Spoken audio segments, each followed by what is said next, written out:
Maya Chen gripped the marble railing as Tyler Rodriguez cornered her at the top of Westfield Academy's grand staircase. His voice echoed through the empty hallway between classes. "Nobody ignores me, transfer girl."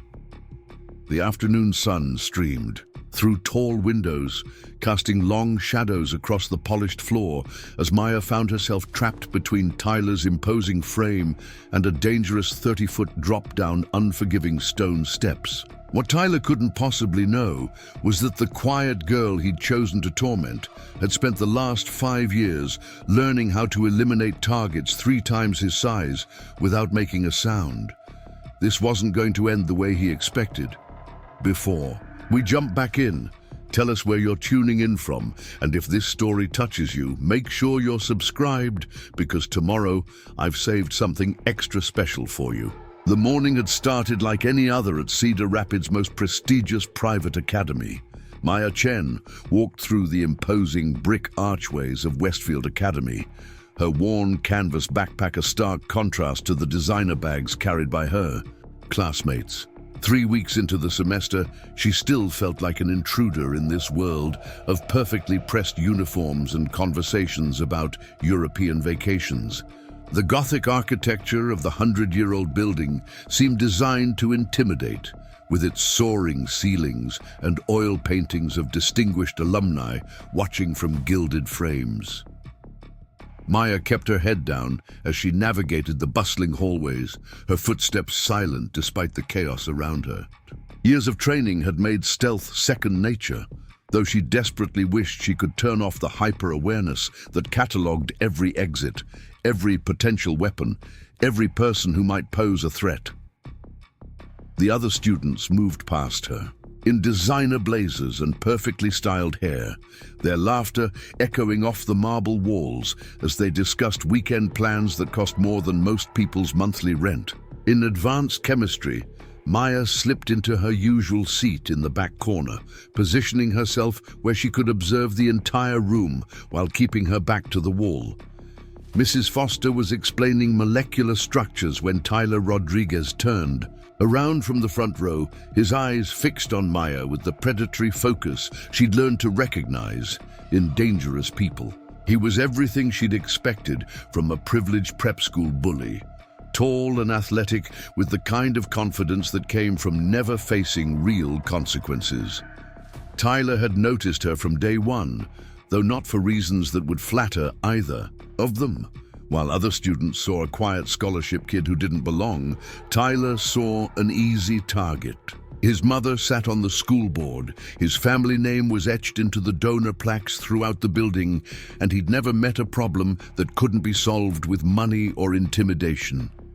Maya's silence in the face of his increasingly aggressive comments had only emboldened him. During lunch period, Maya sat alone at a corner table in the grand dining hall, picking at a sandwich while observing the complex social hierarchies playing out around her. The cafeteria was more like an upscale restaurant, with crystal chandeliers and mahogany paneling that spoke to the school's 6-figure annual tuition. Students clustered around tables based on invisible but rigid social lines.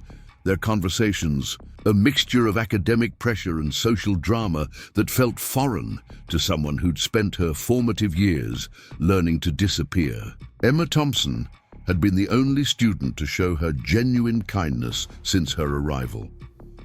The auburn-haired junior approached Maya's table hesitantly, her warm smile cutting through the artificial politeness that characterized most interactions. At Westfield, Emma came from old money, but lacked the callousness that seemed to infect many of her peers.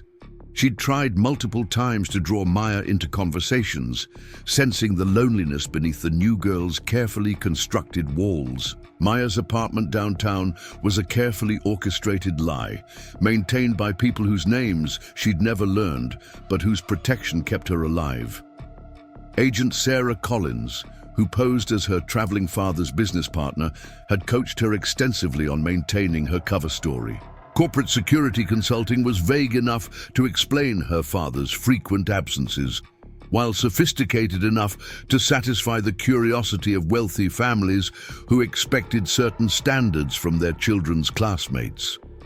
The truth was far more complex and infinitely more dangerous. Maya Chen wasn't really Maya Chen, and the quiet 17-year-old attending Westfield Academy was the carefully constructed identity of someone who'd been trained since childhood to eliminate threats to national security.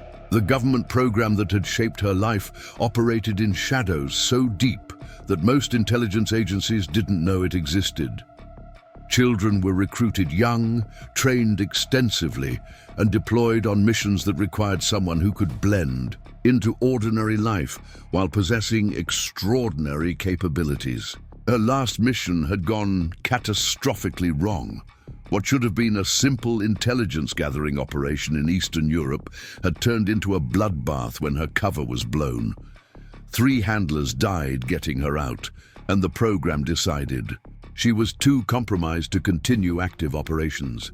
At 15, Maya had been given something she'd never expected, a chance at a normal life. The transition had been harder than any mission she'd ever completed. Agent Collins served as her anchor to that previous life, checking in weekly under the guise of business calls with her absent father. Collins understood the challenge of suppressing skills that had been drilled into muscle memory, of pretending to be ordinary when you'd been trained to be anything but. The nightmares came less frequently now, but Maya still woke some mornings expecting to find herself in a safe house rather than a teenage bedroom decorated with posters chosen to reflect what a normal girl her age might like. Westfield Academy represented everything the program had taught her to navigate and manipulate. Wealthy families with political connections, children who would grow up to hold positions of power, an environment where information flowed as freely as champagne at fundraising galas. It was the perfect place to hide in plain sight if she could manage to actually blend in rather than standing out as the odd scholarship student who moved too quietly and observed too carefully. The irony wasn't lost on her that Tyler Rodriguez represented exactly the type of target she'd been trained to handle, entitled, predictable, convinced of his own invincibility because he'd never faced genuine consequences. In her previous life, someone like Tyler would have been a mark to manipulate or eliminate, depending on the mission parameters. Now he was simply an obstacle to the normal teenage experience she was desperately trying to create. As the final bell rang that afternoon, Maya gathered her books and prepared for another careful navigation through hallways filled with students who would never understand what it meant to carry the weight of state secrets and blood on their hands. She had no way of knowing that her carefully maintained cover was about to be tested in ways that would force her to choose between the life she'd been given and the skills that had kept her alive. The tension at Westfield Academy had been building for days, though most students remained blissfully unaware of the dangerous game unfolding in their pristine hallways. Tyler Rodriguez had made targeting Maya Chen his personal mission, viewing her silence as both an insult and an invitation to escalate his behavior. What he interpreted as weakness was actually the carefully controlled restraint of someone trained to assess threats and respond with lethal precision when necessary. Tyler's campaign against Maya began subtly, as these things often do in environments where reputation matters more than truth. He started with casual comments during group discussions, questioning her qualifications to attend such a prestigious institution. His voice carried the particular brand of condescension that came naturally to those born into privilege, each word designed to highlight the gulf between Maya's modest background and the affluent world of Westfield Academy. When she failed to react to his verbal provocations, Tyler interpreted her composure as evidence that he could push further without consequences. The escalation became more aggressive during the following week.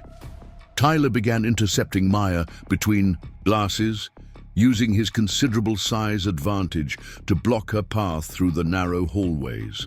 He would stand just close enough to violate personal space without technically crossing lines that might prompt administrative intervention.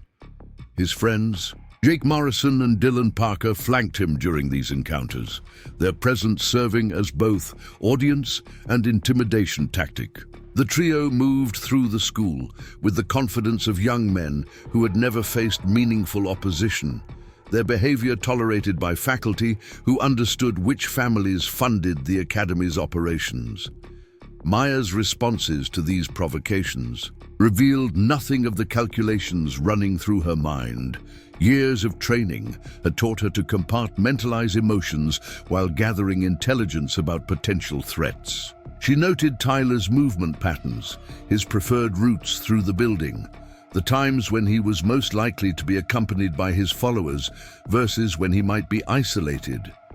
Her observations were automatic, the kind of threat assessment that had become second nature during her years in the program.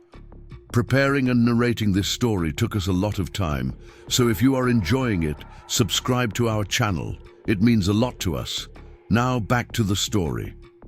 The other students at Westfield Academy existed in their own carefully constructed bubbles of academic pressure and social maneuvering.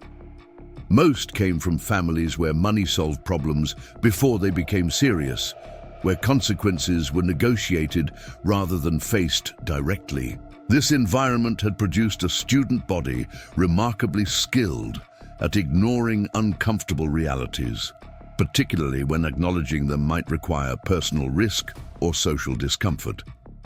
The few students who noticed Tyler's increasingly aggressive behavior toward Maya convinced themselves that intervention wasn't their responsibility. Emma Thompson represented the rare exception to this willful blindness. Her family's wealth was older and more secure than Tyler's, which afforded her a degree of social protection that most students lacked. She had watched Tyler's pattern of behavior with growing concern, recognizing something predatory in his focus on Maya that went beyond typical teenage social dynamics. Emma's attempts to offer friendship to Maya were motivated partly by genuine kindness and partly by an intuitive understanding that the quiet new student was more isolated than she should be. The faculty at Westfield Academy operated under complex pressures that shaped their responses to student conflicts. Mrs. Foster had taught chemistry for 15 years and understood the delicate balance required to maintain her position at an institution where parent donations could influence hiring decisions. She noticed the tension between Tyler and Maya during class, but calculated that intervention might create more problems than it solved. The Rodriguez family's influence extended far beyond their financial contributions, encompassing political connections that could affect the academy's regulatory environment. Principal Williams embodied the institutional priorities that governed Westfield Academy's operations. His office walls were lined with photographs of distinguished alumni and major donors, constant reminders of the relationships that sustained the school's prestigious reputation. When concerned faculty members brought student conflicts to his attention, Williams weighed each situation against potential consequences for the Academy's fundraising efforts and political standing. The Rodriguez family's prominence in Cedar Rapids society meant that any disciplinary action against Tyler required careful consideration of broader implications. Maya's living situation downtown provided necessary distance from the Academy's social pressures while maintaining her carefully constructed cover identity. The apartment was furnished with items selected to reflect the lifestyle of a middle-class teenager whose father worked in corporate security consulting. Agent Collins had chosen each detail deliberately, from the family photographs featuring actors who resembled Maya to the books and personal items that suggested normal teenage interests. The deception was comprehensive enough to withstand casual inspection while remaining simple enough for Maya to maintain without constant oversight. The weekly phone calls with Agent Collins served multiple purposes beyond their cover function as business communications with Maya's absent father. Collins monitored Maya's psychological adjustment to civilian life while gathering intelligence about her environment that might indicate security concerns. The transition from active operations to normal teenage existence was unprecedented in the program's history, making Maya's case a closely watched experiment in rehabilitation and reintegration. Maya's training created constant internal conflicts as she navigated ordinary social situations that her background had not prepared her to handle authentically. Simple interactions like group projects or lunch conversations required conscious effort to suppress reflexes that marked her as different from her peers. She found herself automatically cataloging exit routes during fire drills, noting which teachers carried personal protection, and assessing the security vulnerabilities of a building designed for education rather than defense. The academic workload at Westfield Academy was demanding enough to occupy most students' attention, but Maya found the coursework almost laughably simple compared to the intellectual challenges she had faced during her operational training. Her language skills, mathematical abilities, and analytical thinking had been honed by necessity rather than academic ambition, giving her capabilities that far exceeded what was expected of a high school student. She deliberately performed at levels that would attract positive attention without raising questions about how she had acquired such advanced knowledge. Tyler's escalating behavior toward Maya reflected deeper psychological patterns that extended beyond simple bullying. His need to dominate others stemmed from insecurities about his own capabilities despite his privileged position.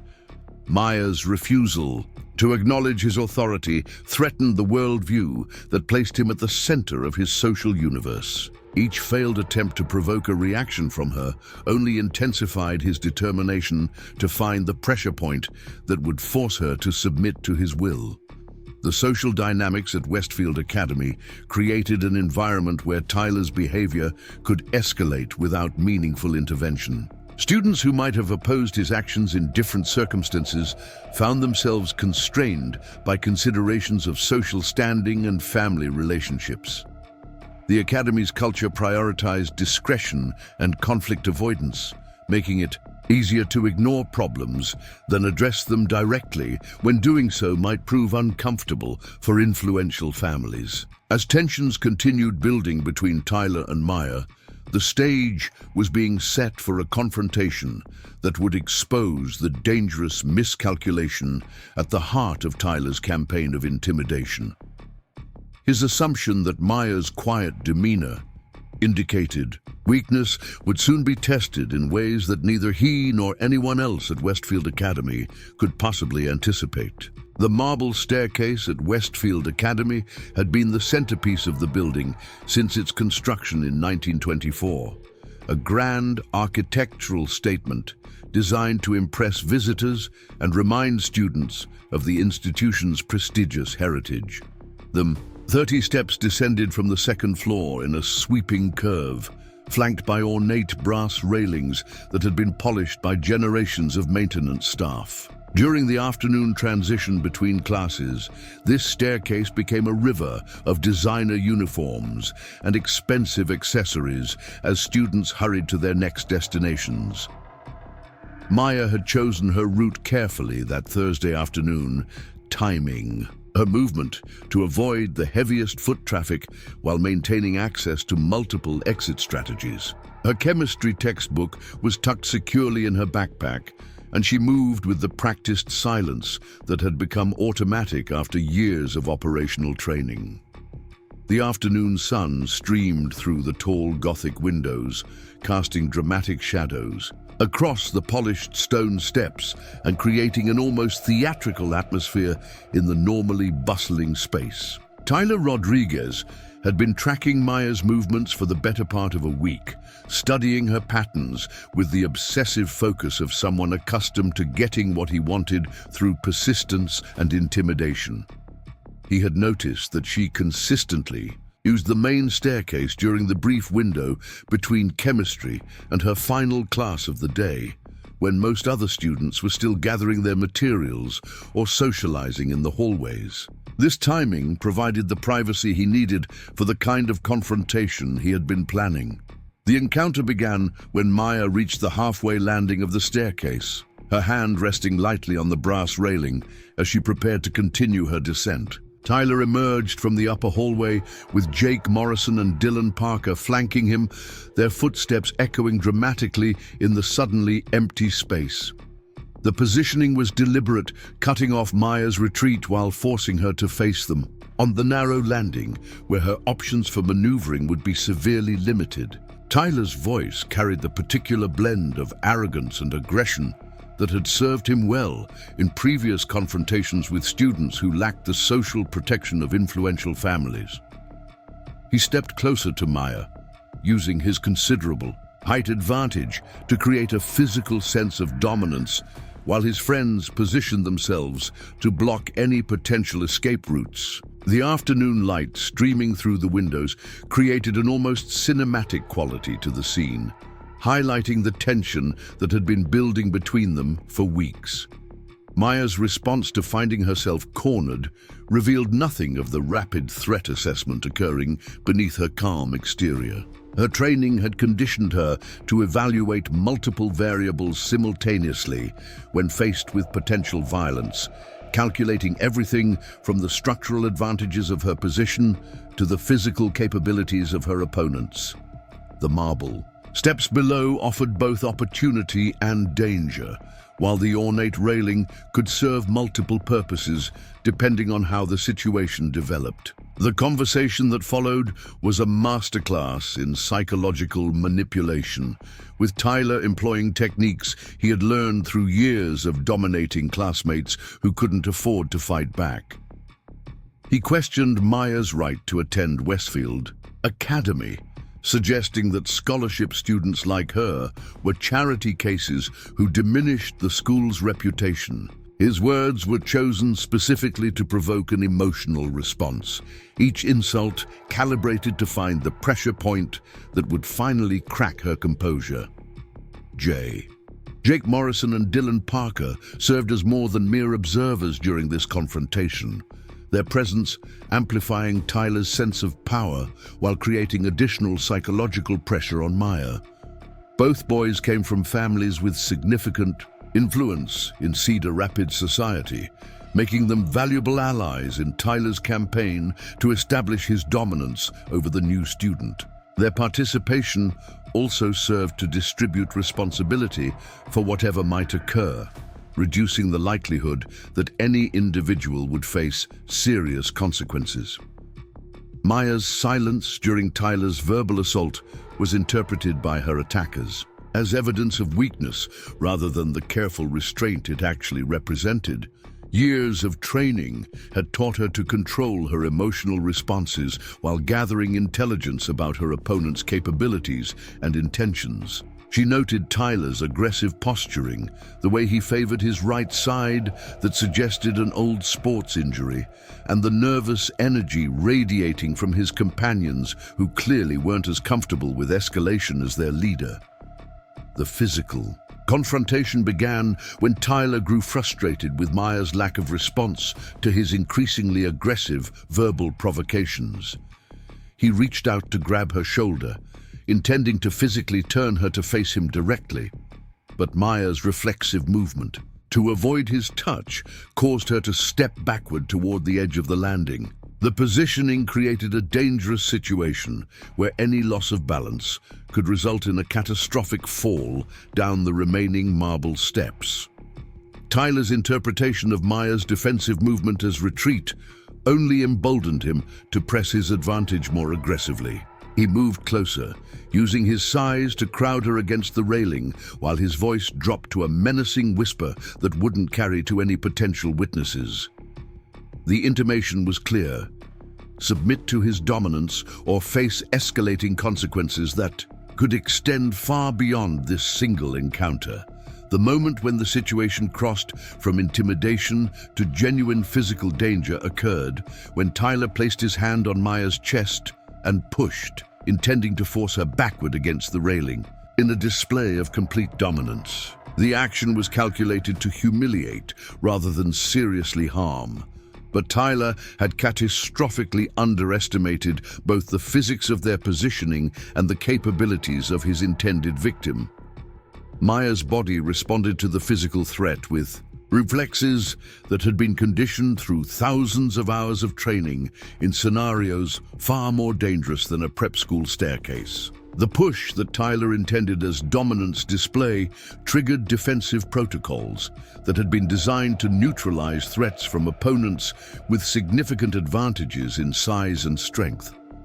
Her movement was fluid and automatic, redirecting Tyler's momentum in ways that his privileged upbringing had never prepared him to handle.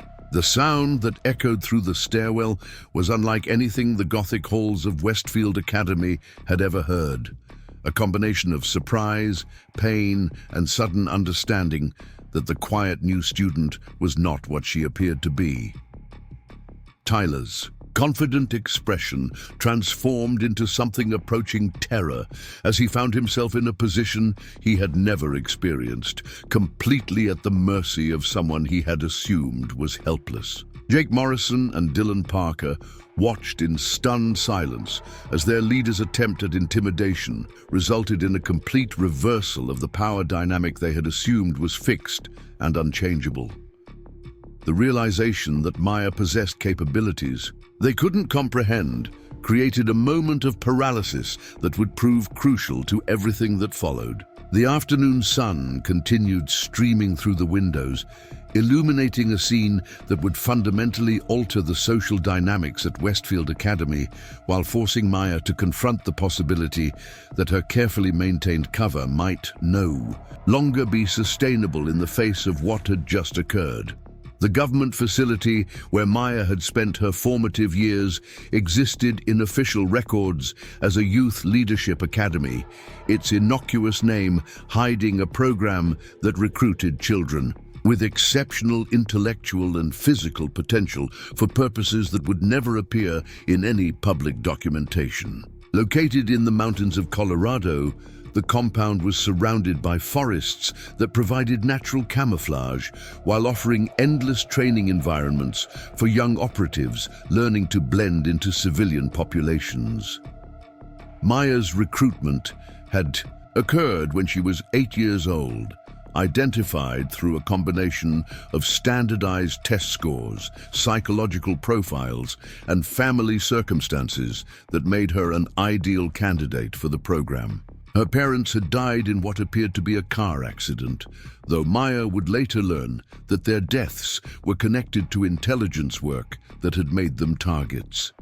The program offered her something that traditional foster care couldn't: purpose, training, and the skills necessary to ensure that what happened to her parents would never happen to her. Agent Sarah Collins had served as Maya's primary handler throughout her years in the program, developing the kind of professional relationship that substituted for family connections in an environment where emotional attachments were viewed as operational vulnerabilities. Collins possessed a rare combination of tactical expertise and psychological insight that made her exceptionally effective at guiding young operatives through the complex process of developing lethal capabilities, while maintaining their fundamental humanity.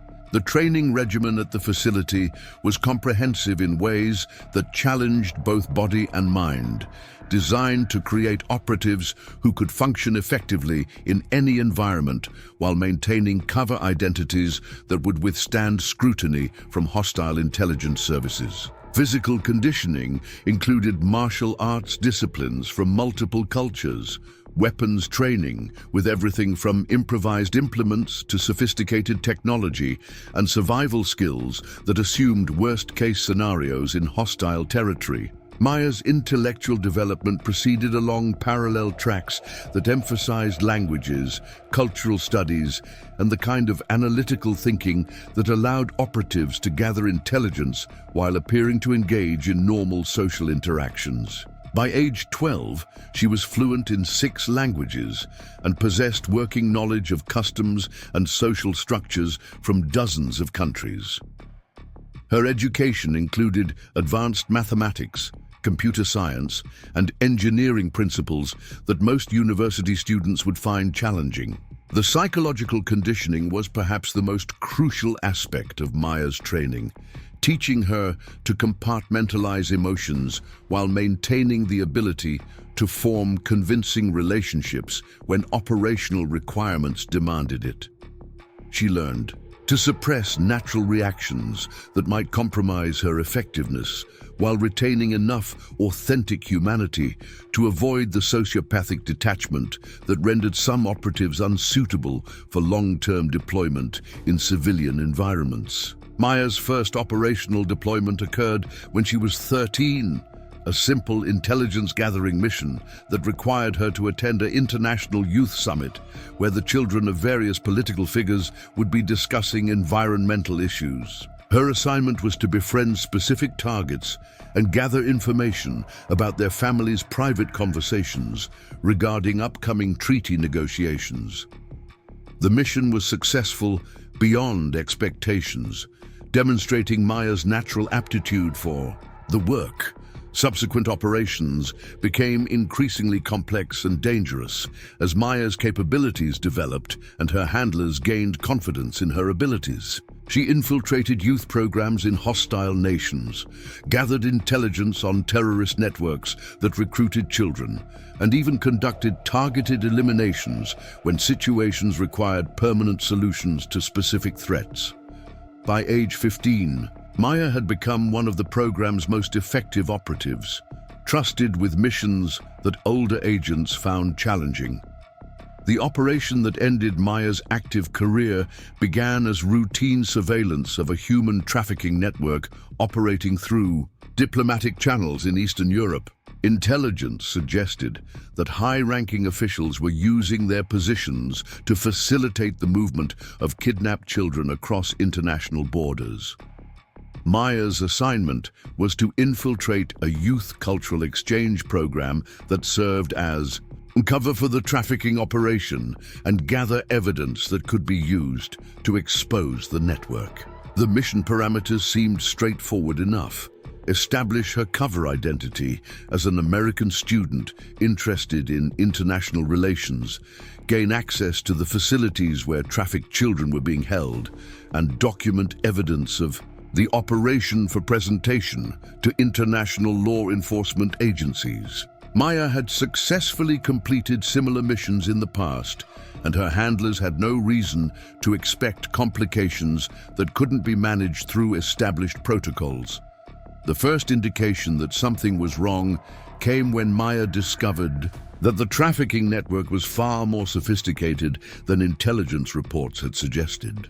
The operation involved not just diplomatic personnel, but also intelligence operatives from multiple nations who were using the trafficking as leverage in complex geopolitical negotiations.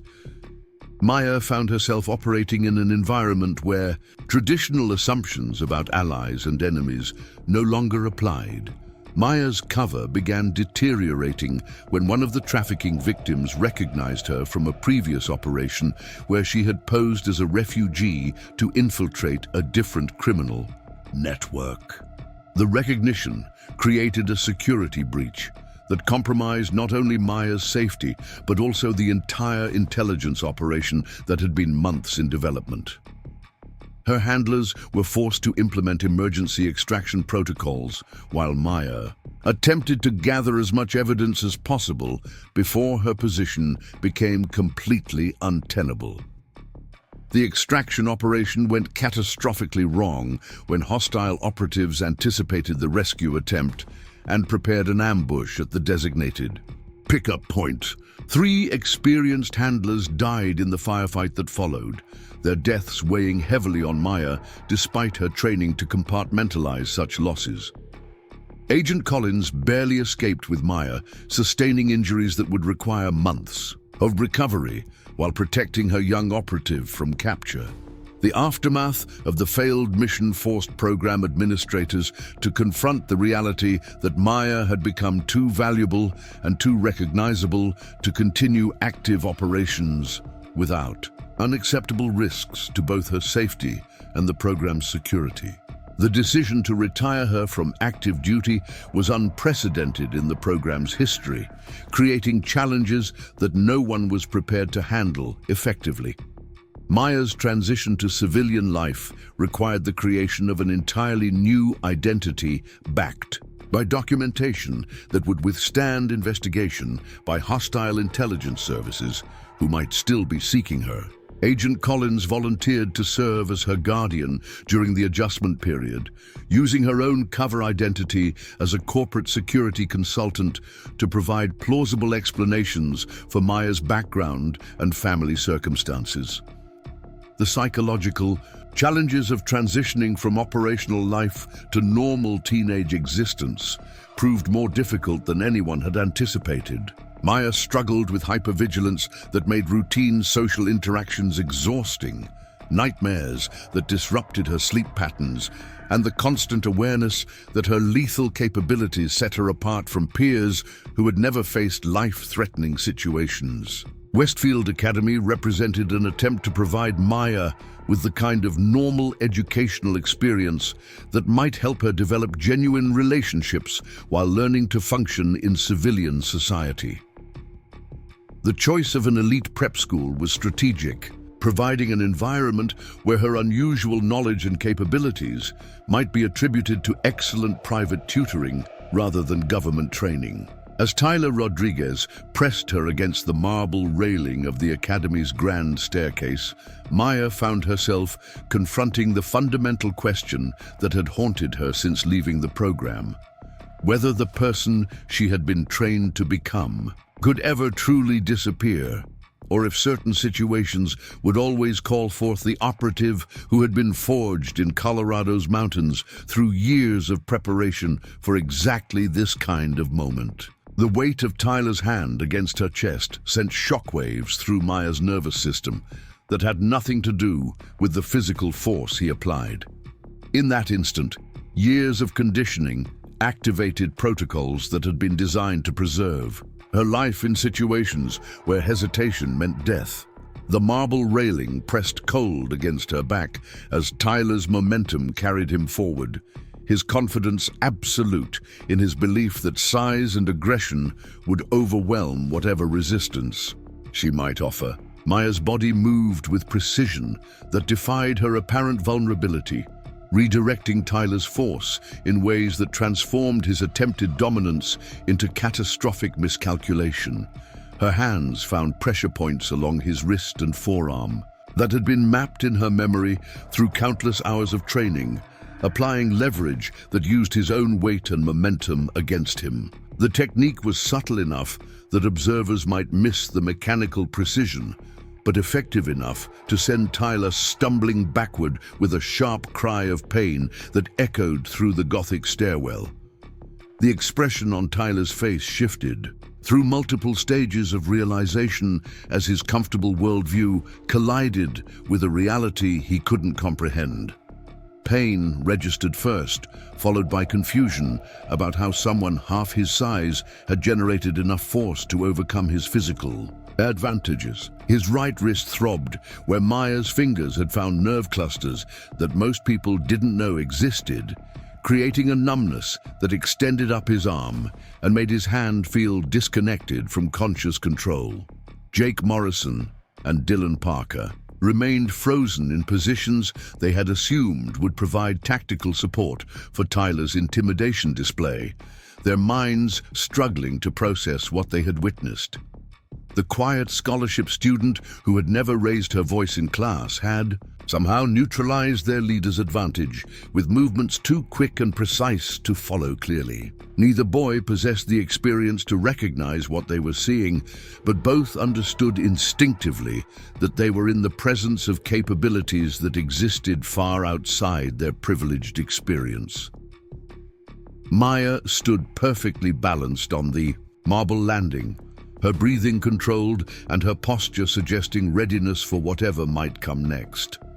The afternoon sunlight streaming through the windows illuminated her face with an expression that revealed nothing of the calculations occurring beneath her calm exterior.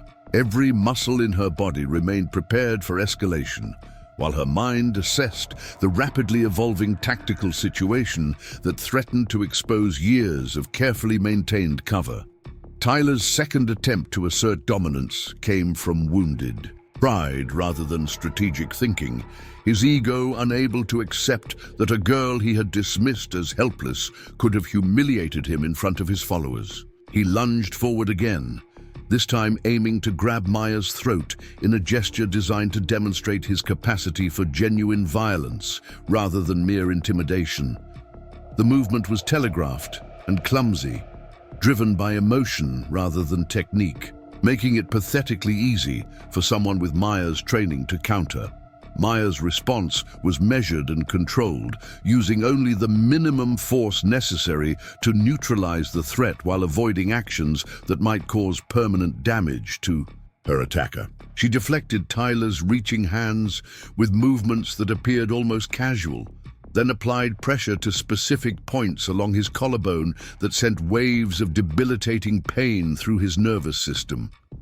Tyler dropped to one knee on the marble steps, gasping as his body experienced sensations that his privileged upbringing had never prepared him to handle. The sound of Tyler's labored breathing filled the stairwell, punctuated by the distant murmur of students in other parts of the building who remained unaware of the drama unfolding on the Academy's grand staircase. Maya remained standing above him, her hands at her sides, but her stance suggesting that she could respond instantly to any renewed aggression.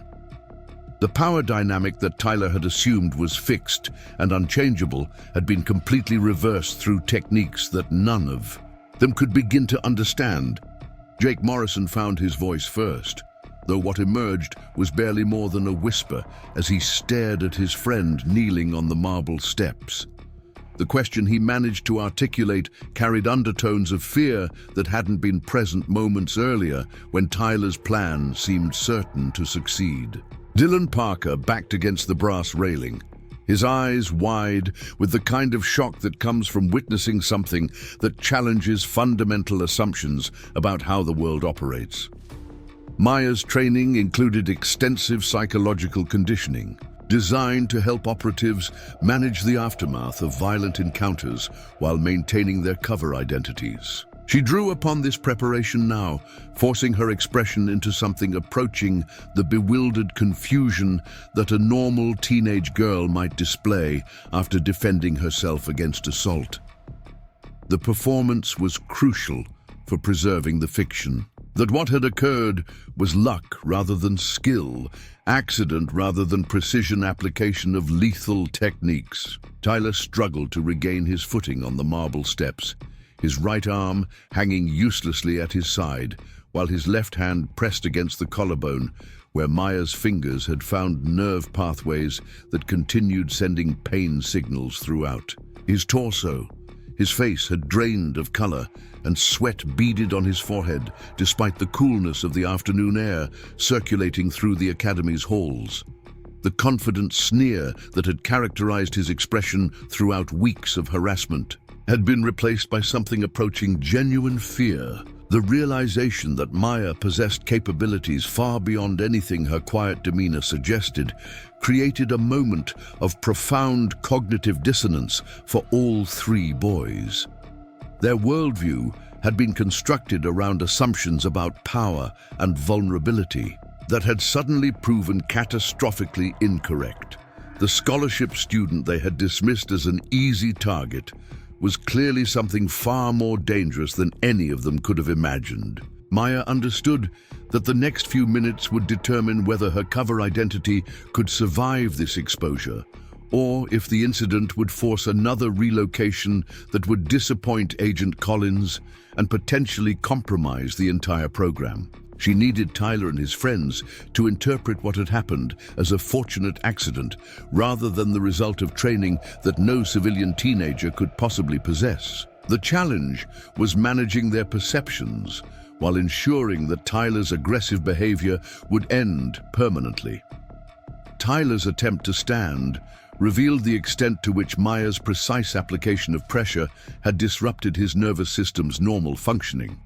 His legs trembled with the effort of supporting his weight, and his breathing remained shallow and rapid as his body struggled to process signals that his brain couldn't interpret correctly.